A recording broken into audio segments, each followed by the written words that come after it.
propaganda. Even these official North Korean guides may not be filmed. During our stay, we will be confined to our Pyongyang hotel, with absolutely no chance of being allowed to go out into the city unaccompanied.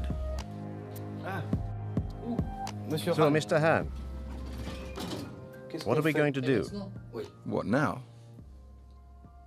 Going for a stroll. Where? Here. In the hotel? Yes, in the hotel. Maybe we could go into town. No.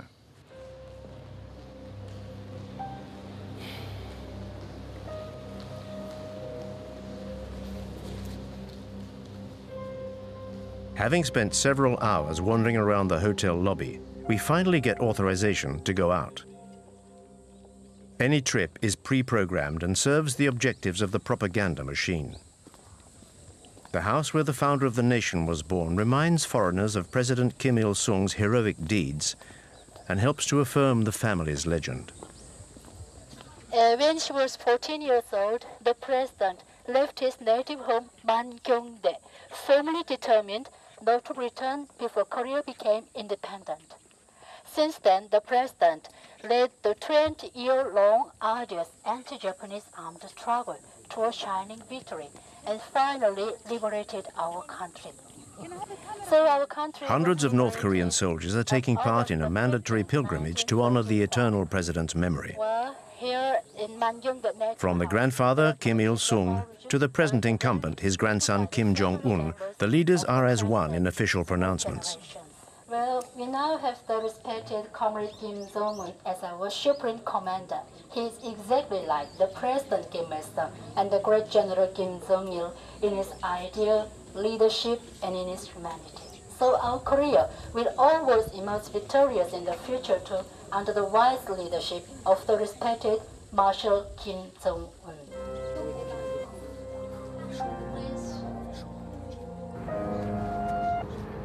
We've been given authorization to visit Pyongyang to film the capital's latest infrastructures.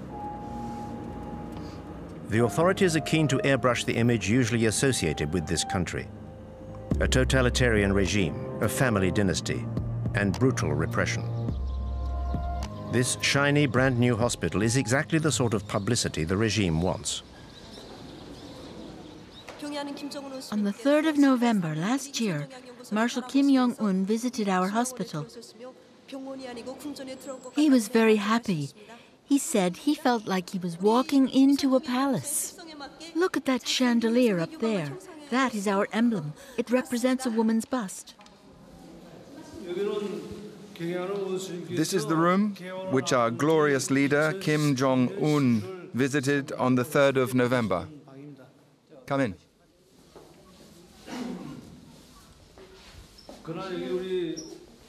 This is the bed the Marshal sat on when he came here.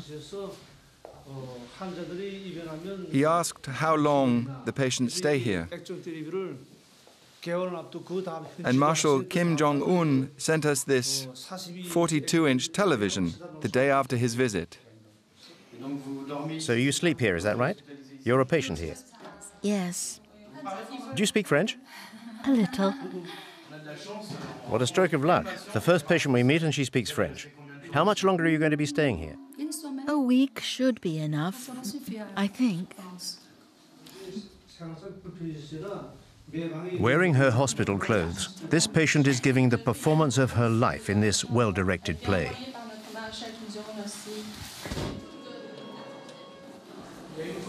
Is that a power cut? But reality soon kicks in again. Do you often have power cuts? No, very rarely.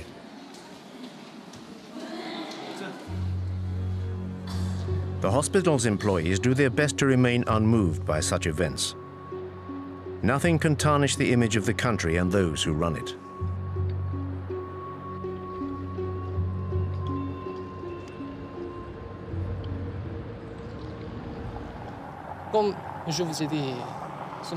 As I said to you this morning, our country is at loggerheads with the USA, Japan, and South Korea. So we need a strong military, many soldiers to defend the fatherland. There is always tension in the Korean peninsula.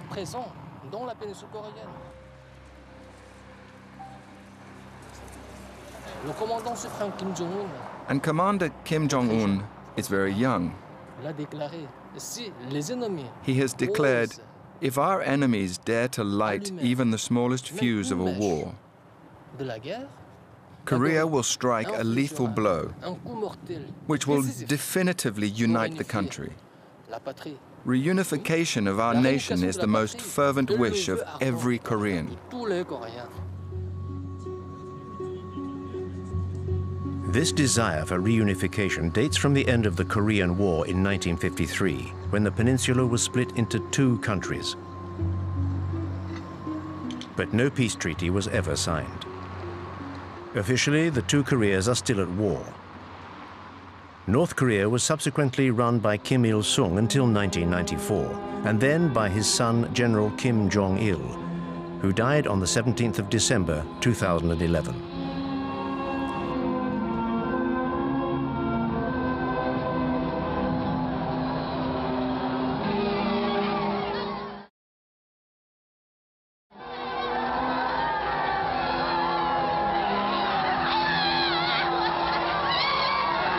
Kim Jong-un, son of the late Kim Jong-il, has been in power for 3 years. In life or in death, the Kim dynasty's power over 24 million North Koreans endures.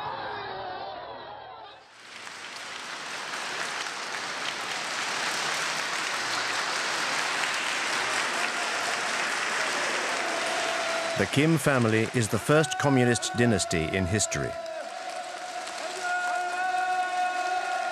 The new incumbent was presented to the people as a natural successor.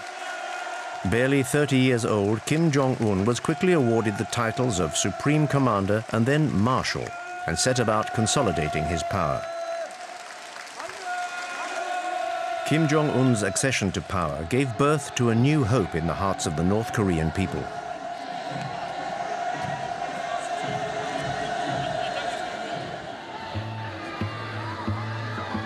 More of a modernist than his father, he built theme parks and was accompanied at public appearances by his wife. No North Korean leader had ever been seen to be so liberal before.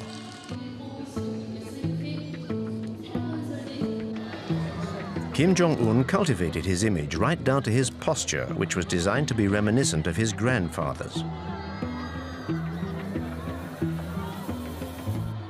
Propaganda has now established him as the third strongman of the North Korean nation.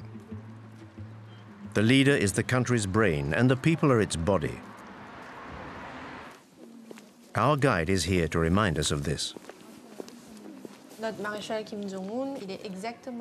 Kim Jong-un is exactly like General Kim Jong-il in his human virtues, his political leadership, and his philosophy. Therefore, everybody respects and idolizes him. The guide's rhetoric is always the same. Under Kim Jong-un, devotion to the leaders remains almost religious. Like all transient foreigners, we are constrained by the regime's demands.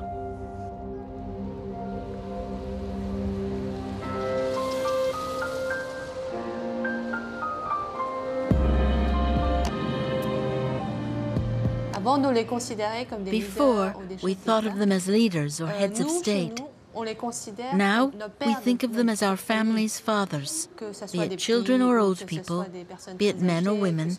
The entire Korean nation considers them to be our fathers. In his 3 years of absolute power, Marshal Kim Jong-un, like his father and grandfather before him, has become part of the intimate fabric of Korean families. This retired scientist and her granddaughter are typical of this devotion to the regime. What are your feelings towards the Marshal? Like everyone else, I feel that Marshal Kim Jong-un is the embodiment of our destiny. He is our future and a father to us all. You foreigners could never understand how much we venerate our Marshal.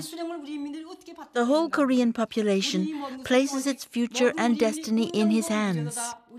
It is thanks to Marshal Kim Jong Un that I am wealthy and can live like this. In fact, maybe you know the song which speaks of the rise of our young nation and tells how our country will be built by the people under the guidance of Comrade Kim Jong Un. Thanks to him, our future will be brilliant and socialism will triumph.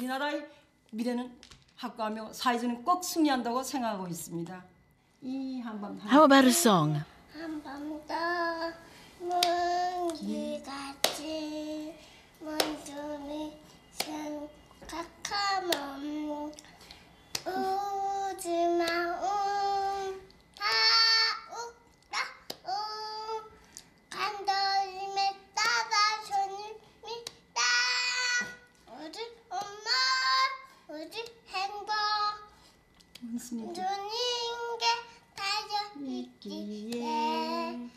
아침 저녁 서원은 하나 원수님의 안녕입니다.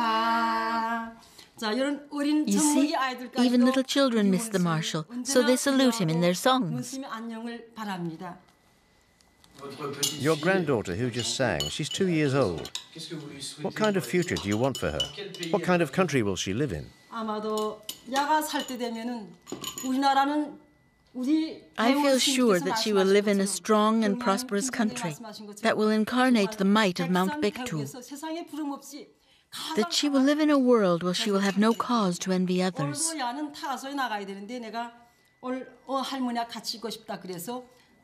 She already goes to a good nursery and will go to the free high school and university. We hope she's going to be a scientist like her grandfather. We would like her to contribute to our nation's developments in science and technology under the guidance of Marshal Kim Jong Un.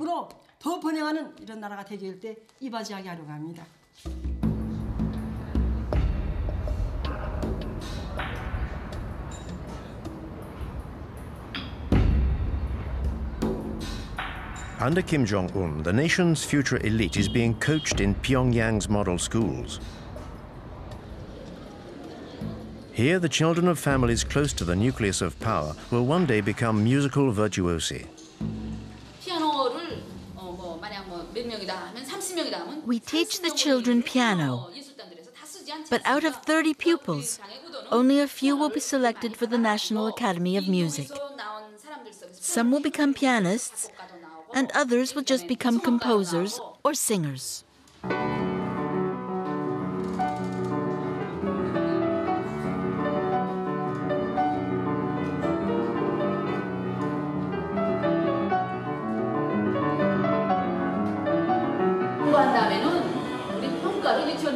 Our junior school gives out these red stars as rewards to children for good work. And when they see these stars, it also makes them want to join the army.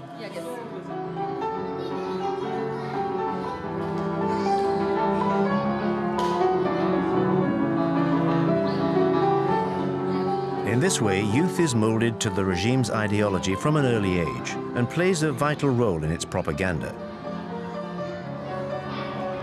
The children have to be adorable. They're cosseted and well-fed. These are the regime's privileged few, the keepers of its eternal future.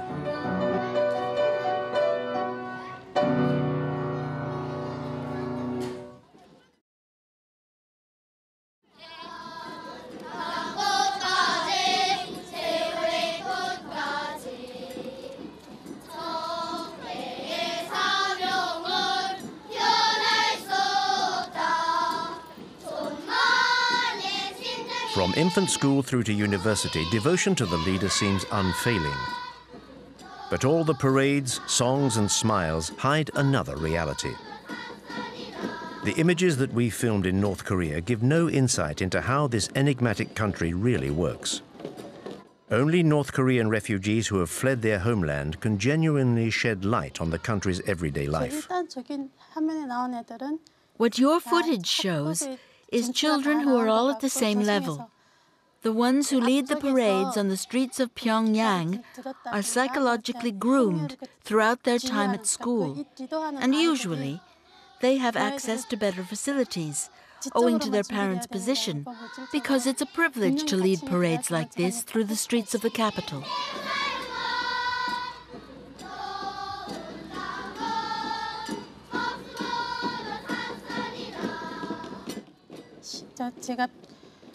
The difference between the kids from Pyongyang and the kids from the countryside is their size. The children from the capital are much bigger than the country kids of the same age. This is due to lack of protein in their diet.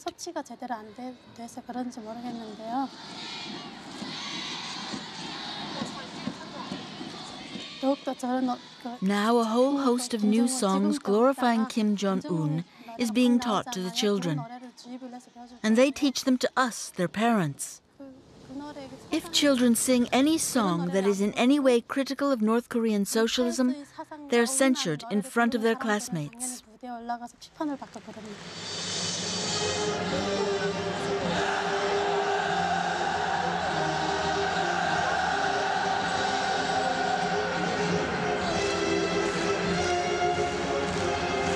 This indoctrination of youth is an absolute priority. At the heart of this education lies a rabid patriotism.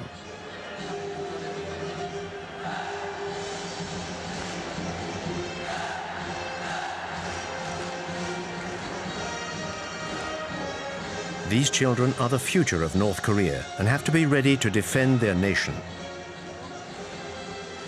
These mass spectacles are designed for the North Korean nation to promote its sense of power.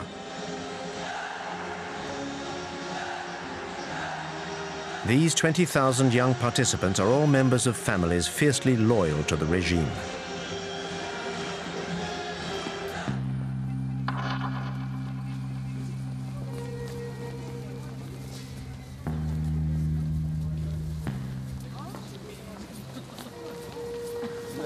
These Pyongyang citizens are an essential part of the regime's rhetoric, at its very core. Students, teachers, and high-ranking military officers whose loyalty is beyond question. These men and women from the capital's elite are the only people allowed to meet foreigners. Like the Park family, a couple of university professors hand-picked by our guides. The Park family's exemplary conduct has enabled them to move into this block of flats. I'm still emotional talking to you now. We used to live on Mansadong Hill over there, in a flat on the 15th floor of a building, where those two statues of our leaders are. We were given this apartment on the 2nd of July 2012. Marshal Kim Jong Un came to visit us on the 4th of September 2012. He looked at every room, even the bathroom. He turned on the tap and the water ran freely, so he was very pleased. I couldn't believe how lucky I was to be able to live in a flat like this. When our Marshal Kim Jong Un visited us, I even asked him, "Dear leader, why is it that a family like ours is allowed to live in such a luxurious apartment?" The Marshal said, "In our society, teachers and their families are the people who are entitled to the greatest respect. If people like you can't benefit from living in a place like this, then who can? You deserve to live here." That's what the Marshal told me. A model flat for a model family. Happiness, North Korean style, is, like everything else, stage managed. In order to ensure their loyalty and to disguise the iron rod hanging over the population, Kim Jong Un has transformed Pyongyang into a shop window for the regime's privileged few. Our Marshal Kim Jong Un is trying to ensure that all our people can enjoy a happy life. He wants the people to be able to live in a civilized country, a civilized and socialist country.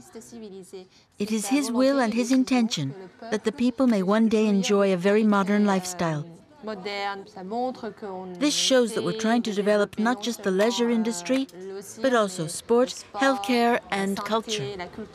We're trying to live in a more civilized world, basically. The despot Kim Jong Un has decreed the North Koreans should have fun. The country has supposedly entered a new era with fun for everyone. At least, that's the image that the authorities want to display to foreign visitors. On the outskirts of Pyongyang, this equestrian center is Marshal Kim Jong-un's latest creation. This equestrian center is for the benefit of everybody: workers, employees, old people, and even small children. Nothing is left to chance. There's no room for improvisation. I'm on my way. They want to see the merry-go-round. Get everything ready quickly and let the others know. We're on our way.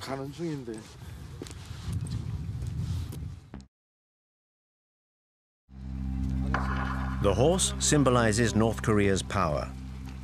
If you believe what the North Koreans say, the Kim family comes from a long line of horsemen. The legend surrounding the supreme leader continues. Between 1990 and today, Marshal Kim Jong-un got on a horse 300 times, advised and coached by General Kim Jong-il. He worked very hard at it. In order to become a great horseman, he studied and read many books which enabled him to master every aspect of horse riding.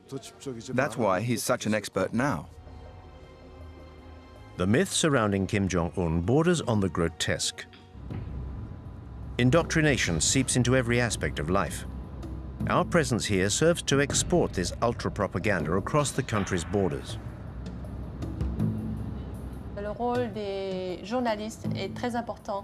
The role journalists play is very important. That's why we're taking the documentary you are making of our country so seriously. We hope that you will take what we have told you and turn it into a fair and objective documentary.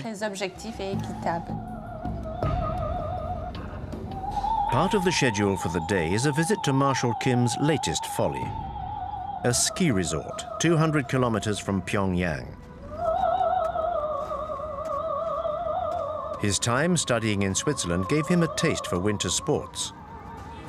The regime has spent $300 million on the construction of this complex. But Kim Jong-un has also achieved his objective of circumventing the embargo on leisure goods imposed by the international community. We have 10 ski slopes here at the Masik Resort, 9 for professional skiers and 1 for beginners. We started building these slopes in May 2013, and we finished on the last day of December 2013. That's what the Marshal required, and we achieved it. Our leader even promoted our resort all over the world.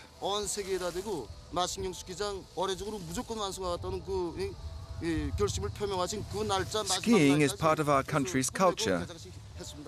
And so Kim Jong-un wanted this resort built to develop our civilization.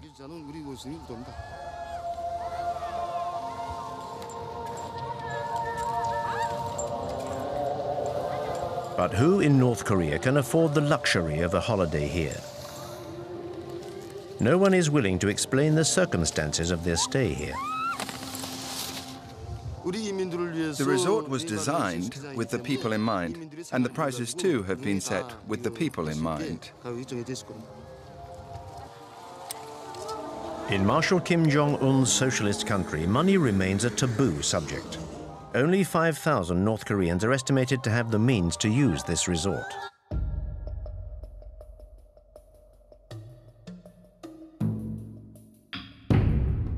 In the opinion of this North Korean refugee, these new facilities are unacceptable.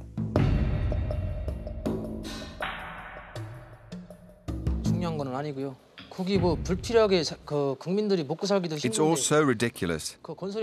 People are starving to death, and these facilities are only for rich people from Pyongyang and no good to anyone else. The reality is that people in North Korea are suffering.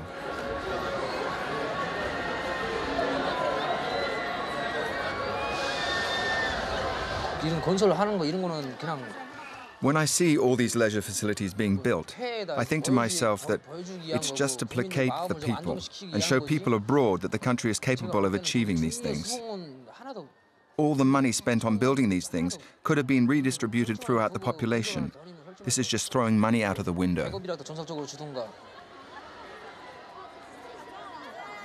North Korea's economic difficulties do not stop the regime from spending money hand over fist.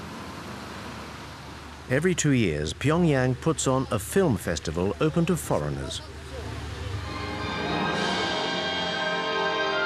This is a way for the authorities to present an image of cultural and material prosperity to the world.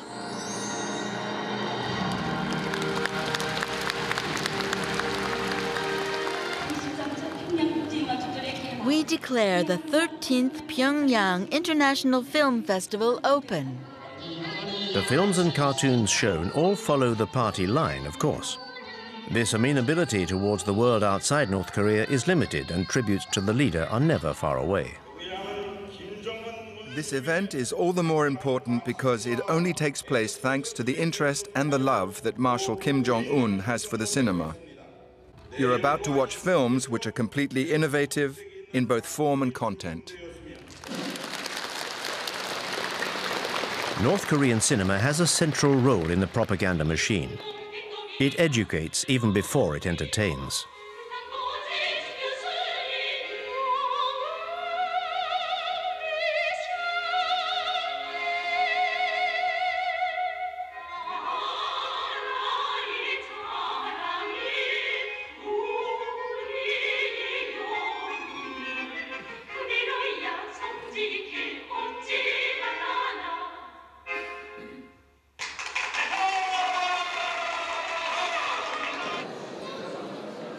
The film festival also allows the regime to present itself in a good light, a message relentlessly driven home by the Ministry of Culture.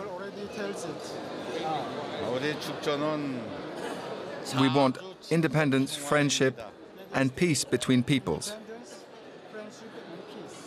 All over the world? Yes, all over the world. A select group of dignitaries and a few foreigners are being treated to a soirée orchestrated by the great and good of the regime.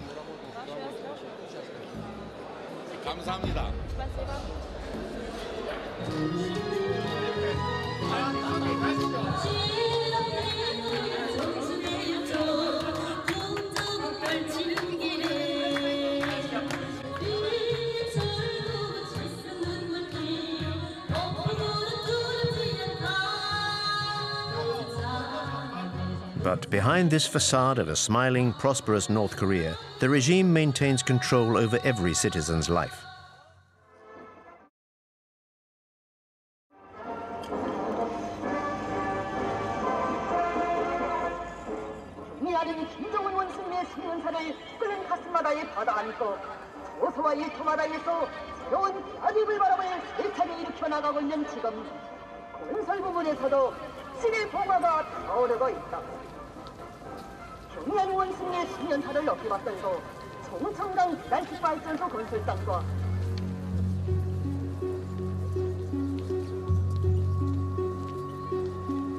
In this country of supreme leaders, even the smallest event is an opportunity to pay tribute to the leadership.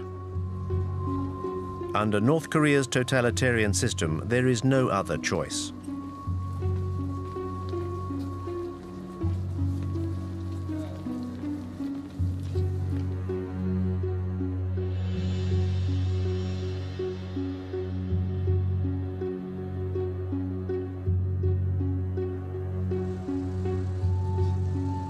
To commemorate the 60th anniversary of the end of the Korean War, the population of Pyongyang is requisitioned to pay tribute to its army. General Kim Jong-il said, "To safeguard our country, one can live without candy, but one cannot live without bullets." Our guide's words are directly influenced by the Songun doctrine, devised by the former leader Kim Jong-il, which gives the army the dominant role in building North Korea's socialism.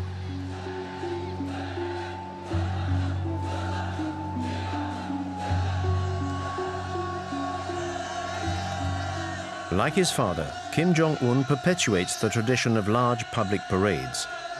In this way, he sets the scene for his own power and that of North Korea.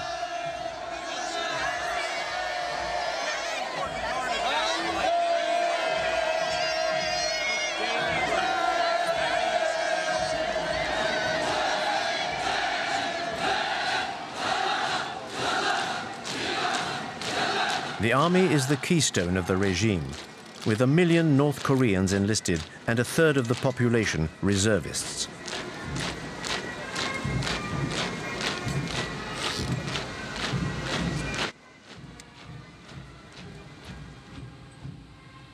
북한의 열병식은 독특한 대열 방식입니다. These parades are quite remarkable. I think they used to do something similar in the former USSR. What leaders Kim Il-sung and Kim Jong-il taught us was a style of military marching called the Hell March, which dated from the end of the war with Japan. It's a style that Kim Il-sung was already using when he fought the Japanese. The idea is to intimidate the enemy. When you do a hopping goose step like that, it's rough on the stomach. When we trained, we were told to wear 2 leather belts done up very tightly under our belly. This pushed up your stomach, which you can imagine is very painful.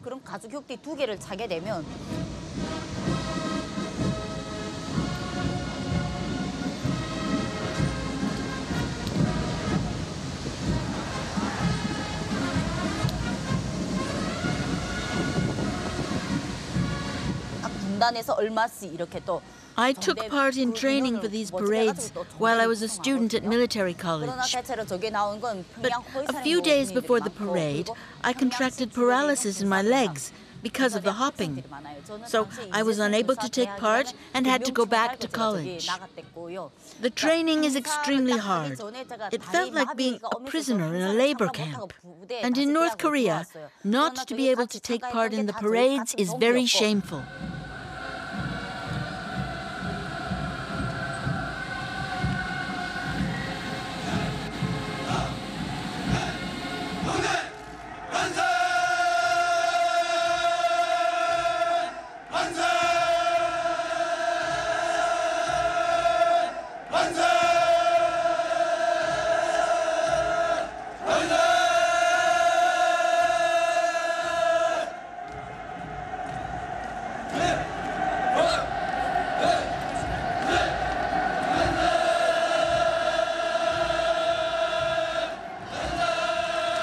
In order to establish his authority over the army and the party, Kim Jong-un took his inspiration from the darkest days of Stalinism.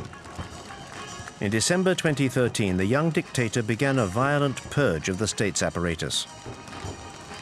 Any officials who could have got in his way were brutally eliminated, beginning with his own uncle, Jang Song-taek, who was very influential at the heart of the regime.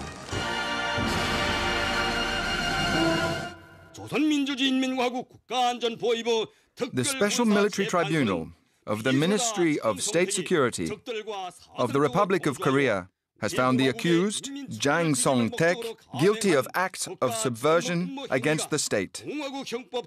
His goal was to overthrow the power of the proletariat by aligning himself with our ideological enemies. This crime carries the severest penalty under Article 60 of our Penal Code. This upstart, this traitor to the revolution, is condemned to death. The decision is to be implemented with immediate effect. Jang Song-taek was shot, according to the party line, for fomenting a coup d'etat. He was said to be overly immersed in commercial activities with China.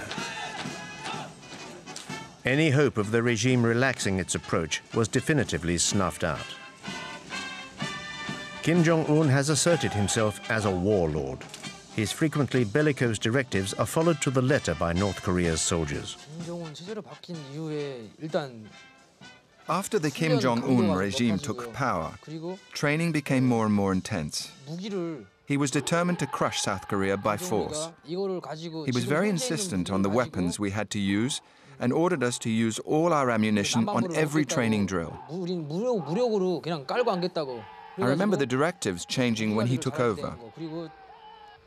We had to go up into the mountains more and more often for training sessions, 2 or 3 times a week. And everything changed from a military equipment point of view. We got new and better munitions, like armor-piercing bullets. I think Kim Jong-un wants to prove to Koreans that he is capable of preparing the country for a war against South Korea.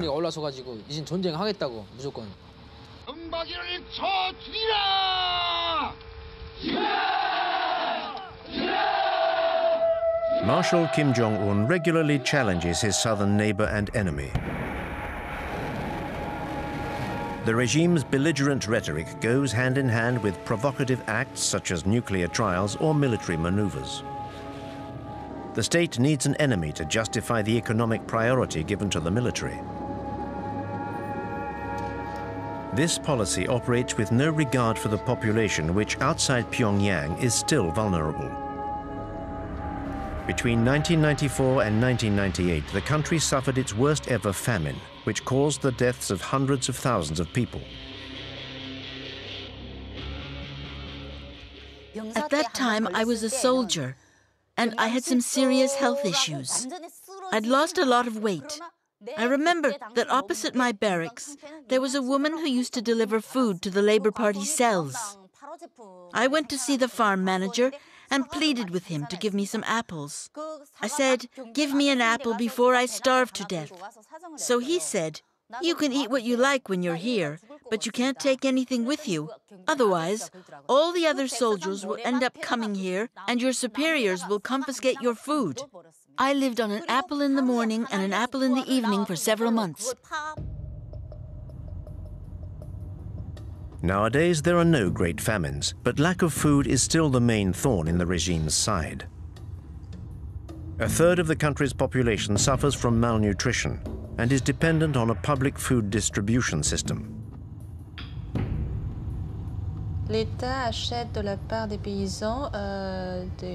The state buys cereals and other foodstuffs from the farmers at a low price and then redistributes them among the population. Depending on the number of people in the family, they get more or less food.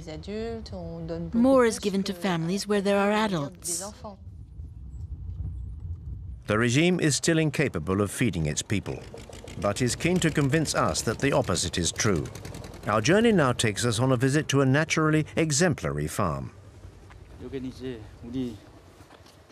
These are the details commemorating our visits from General Kim Jong-il, who came 15 times to give us new instructions. His advice when he was here enabled us to improve production. He was very pleased. The general said, at first, the soil here was bad, but the good work of our farmers has allowed us to increase productivity. General Kim Jong-il himself said that our farm should become a model to the rest of the country. This model farm looks more like a ghost farm. According to the manager, 850 farmers work here. We do not see a single one. This dilapidated greenhouse is the regime's attempt to convince us of how modern its agricultural system is. In fact, what we produce here is mainly for the local population. We don't get involved in how many people we distribute vegetables to. There is an organization above us that calculates this and then gives us production targets for the year.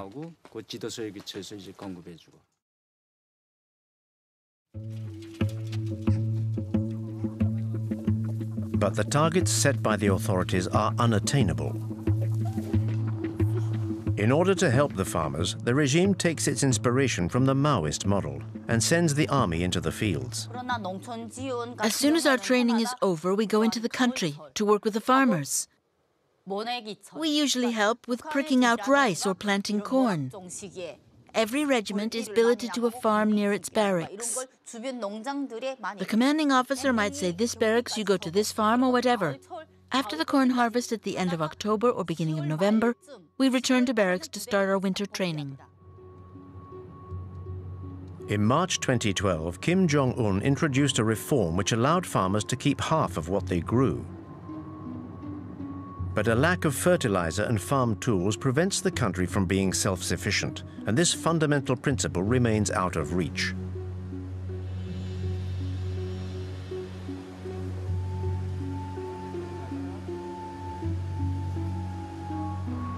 The regime seems to continue supporting a systematic economic path. But today, it no longer has any choice but to tolerate private commercial ventures.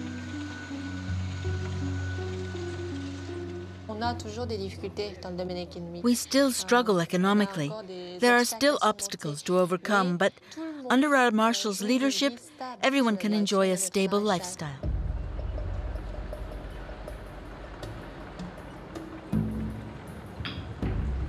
The regime has succeeded in maintaining this stability by cutting off its population from the outside world. Only a handful of North Koreans managed to get around this isolation via the black market. There are smugglers who regularly cross the Two-Man River on the Chinese border and bring back contraband.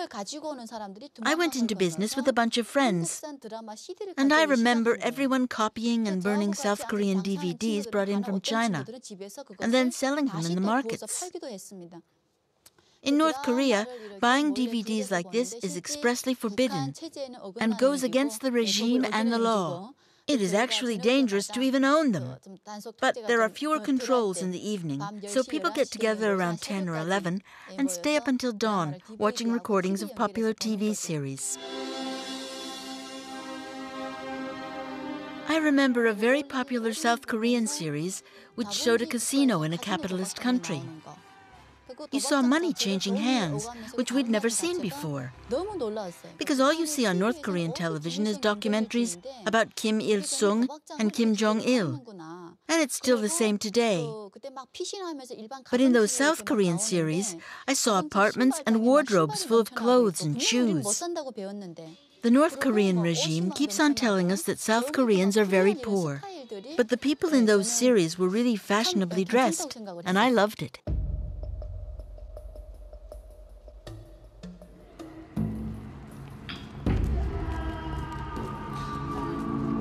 According to these refugees, this new merchant elite could be the catalyst for change within the country. This may explain why control over the population has increased since Kim Jong-un's accession to power. North Koreans have absolutely no chance of leaving the country legitimately. So despite the risk, many try clandestinely to cross the border into China. The first time I fled North Korea, I met a middleman when I arrived in China and was sold to a Chinese farmer. When you're on Chinese soil, you're considered an illegal immigrant and not a refugee. I ended up getting caught, and the Chinese authorities sent me back to North Korea. I was sent to a labor camp for a year. I was beaten for 3 days. The first few days are meant to frighten you and make you confess your crimes. Once you've confessed, you're sent to a labor camp or to prison. When they were torturing me, they prevented me from sleeping, and they hit me here, in the eye. When I was a border guard on the Two-Man River, it was my job to catch fugitives. We were posted along the Chinese border in groups of 3. When we caught a fugitive, we took them to our guard post, where we recorded the time and date at which we'd captured them. Then the fugitive was interrogated by our boss and transferred to the Department of Security. If the prisoner was starving, we could be lenient. Otherwise, they were sent straight to prison or the labor camp. All I did was hand them over to my superiors. We were rewarded for each fugitive we caught.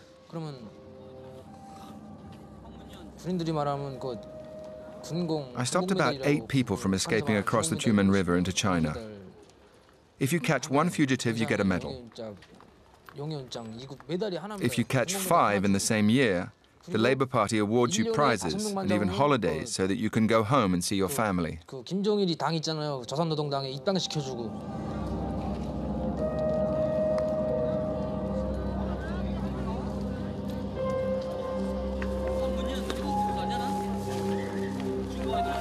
살아갈 길이 너무도 막연했어요.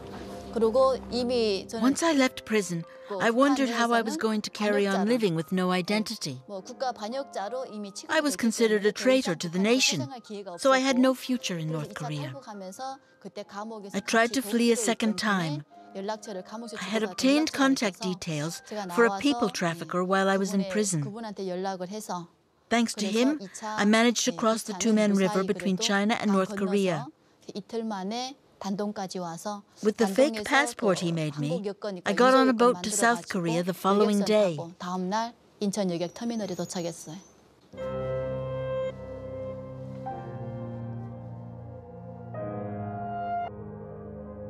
The ruthlessness of the regime and the disastrous economic situation have forced over 200,000 North Koreans to flee their country.